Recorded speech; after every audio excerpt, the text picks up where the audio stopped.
نے فرمایا اگر میری امت کو پتہ چل جائے کہ رمضان کیا ہے تو یہ تمنا کریں گے کہ کاش سارا سال ہی رمضان ہو۔ اچھا ایک صحابی آئے، یا رسول اللہ میں تو مارا گیا۔ آپ نے کہا کیا ہوا؟ کہا میرا روزہ تھا، میں بیوی کے پاس چلا گیا۔ آپ نے کہا تو پھر تو غلام آزاد کر، کفارہ دے۔ کہا جی میں تو خود غریب آدمی ہوں، غلام کہاں سے آزاد خریدنا پڑے؟ آپ نے فرمایا پھر آخری ہے کہ 60 روزے مسلسل رکھنے ہوتے ہیں جو کفارے کے ہوتے ہیں۔ وہ کہنے لگا ایک روزے چاہے کم کیتا ہے، 60 روزے جو میں کی کروں۔ آپ نے کہا ادھر آ، یہ کھجوریں لے جا اور 60 گھروں میں تقسیم کر دے۔ کہنے لگا یا رسول اللہ، اللہ کی قسم مدینے میں مجھ سے غریب کوئی نہیں، آپ ایسا کرو یہ میرا کفارہ مجھے ہی صدقہ کر دو۔ تو آپ اتنا ہنسے کہ یہ آخری دانت نظر آنے لگے۔ بہت کم ایسا ہوتا تھا۔ رمضان علم کا مہینہ ہے، سونے کا نہیں ہے، کھانے کا نہیں ہے، سموسے پکوڑے کا نہیں ہے، رمضان علم کا مہینہ۔ یہ رمضان کی سب سے بڑی تیاری، مشکل کام، آپ یہ سیکھ لیں۔ صاف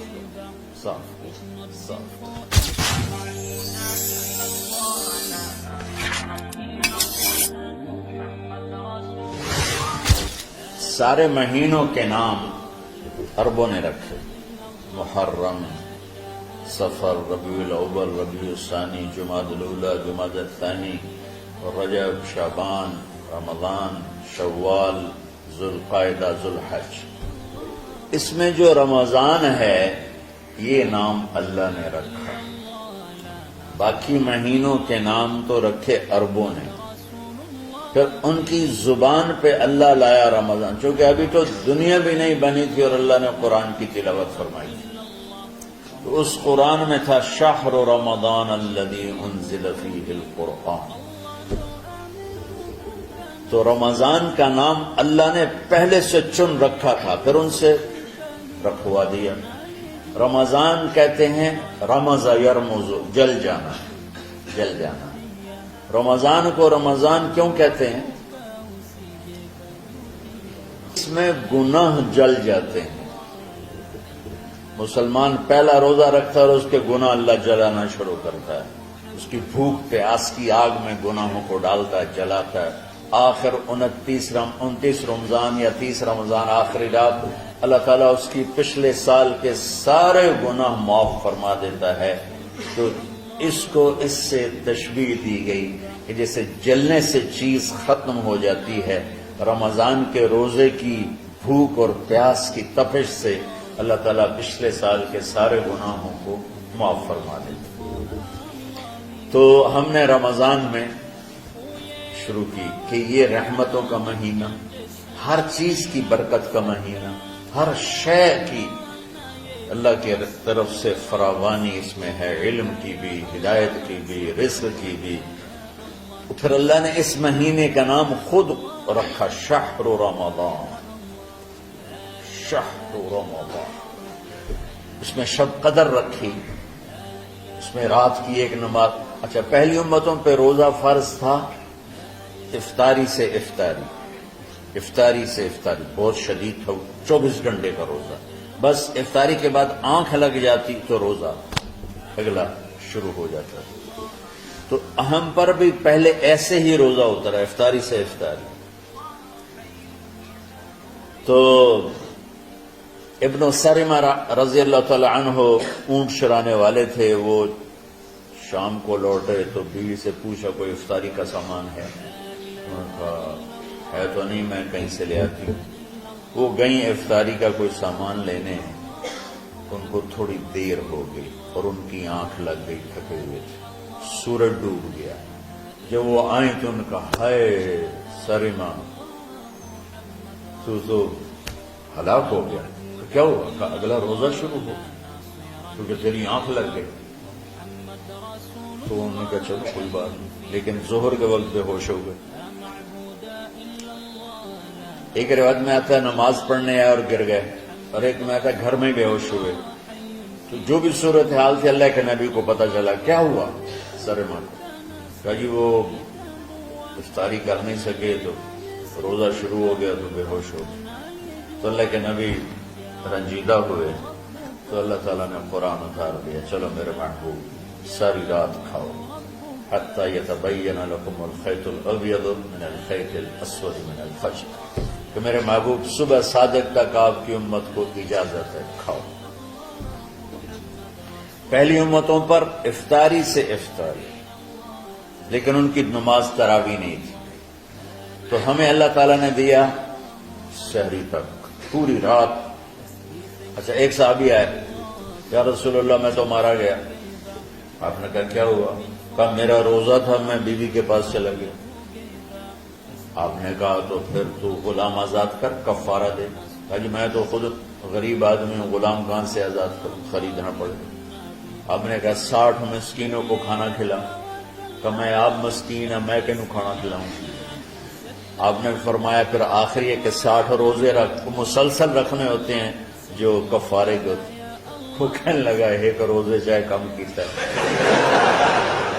60 روزے جو میں کی کروں. آپ نے فرمایا اچھا ٹھیک ہے بیٹھ جاؤ. بیٹھ گئے. تھوڑی دیر ہوئی تو ایک انصاری صحابی کھجوروں کا ٹوکرا لے کر آیا کہ یا رسول اللہ یہ صدقے کی کھجوریں تقسیم فرما دیں. تو آپ نے فرمایا بھائی وہ کدھر ہو؟ کہا جی بیٹھا ہوں.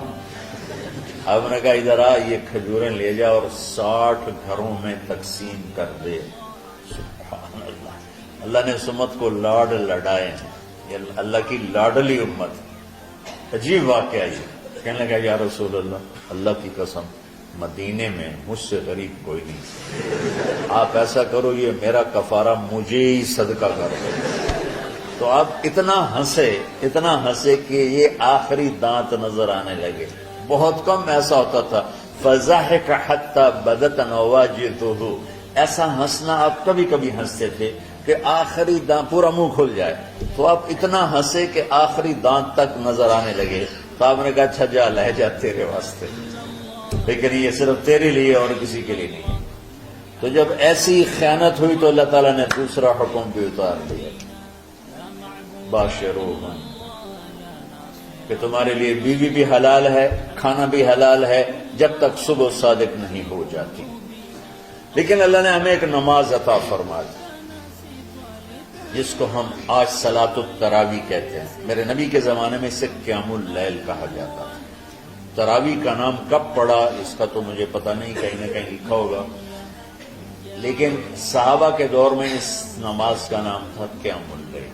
اس لیے حضرت عائشہ رضی اللہ تعالیٰ عنہ کی روایت ہے جس سے 8 رکعت والے حضرات استدلال کرتے ہیں کہ رمضان اور غیر رمضان میں اس کو امام بخاری نے قیام اللیل کا ہی عنوان دیا ہے. آپ نے 11 رکعت سے زیادہ نماز نہیں پڑھی. ایک ضعیف روایت میں ہے کہ آپ نے 3 دن پڑھائی نماز. یہ تو صحیح روایت. کتنی رکعت پڑھائی؟